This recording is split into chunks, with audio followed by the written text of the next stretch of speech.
Assalaamu calaykum halkan waa Xogsiin Media ku soo dhawaada muuqaal cusub. Elon Musk oo hal abuuray ganacsade bilyaneer ku dhashay waddanka South Africa gaar ahaan magaalada Pretoria sanadkii markuu ahaa 28 Juun 1971. Hooyadii waxay u dhalatay waddanka Canada halka aabihiisuna uu ahaa South African. Weliba waxa uu ka soo jeeday dadka caddaanka ah. Elon Musk waxa uu soo maray nolol adag weliba markii uu yaraa. Labadiisa waalid waxaa ka dhexeeyay khilaaf aad u badan ilaa iyo markii dambe ay kala tageen. Elon Musk oo ka sheekeynay arrinkaas ayaa wuxuu yiri maalinba waxaa lagu yiri aabe iyo hooyo mid dooro laakiin waxaan doortay aabe balse go'aankaas wuxuu noqday go'aankayga ugu xun ee qaatay abid muddada uu aabihii la noolaa waxa uu ku jiray nolol adag sidaas oo tahay waxa uu bartay kombiyuutarka iyo programmingka muddo kadib waxa uu sameeyay game waxa uu ku iibiyay $500 Elon Musk waxa uu noqday qof waxa uu gacantiisa ku sameeyaa lacag ku iibiya intaas kadib waxa uu aaday dalka Canada si uu jaamacad uga bilaabo balse uma suurtagelin waxa uu u gudbay dalka Mareykanka gaar ahaan Pennsylvania waxa uu bilaabay inuu barto kulliyadda dhaqaalaha iyo fiisikiska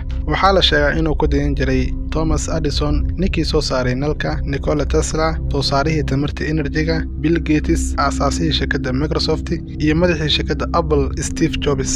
Elon Musk waxa uu aasaasay website lacag la isku gudbiyo waxaana ilaa hadda loo yaqaan PayPal Elon Musk waxa uu shirkadda PayPal ku lahaa share waxaana shirkadda PayPal iibsaday shirkaddii loo yaqaan eBay waxaana lagu iibiyay $1.5 bilyan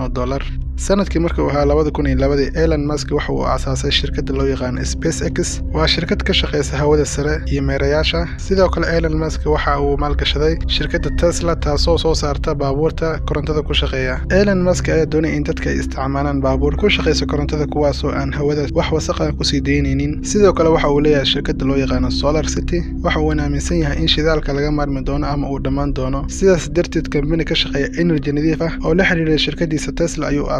ninkan ayaa waxa uu doonaya inuu wax badan ka bedelo internetka tamarta ama energy-ga maanta hantidiisa waxa lagu qiyaasaa $270 bilyan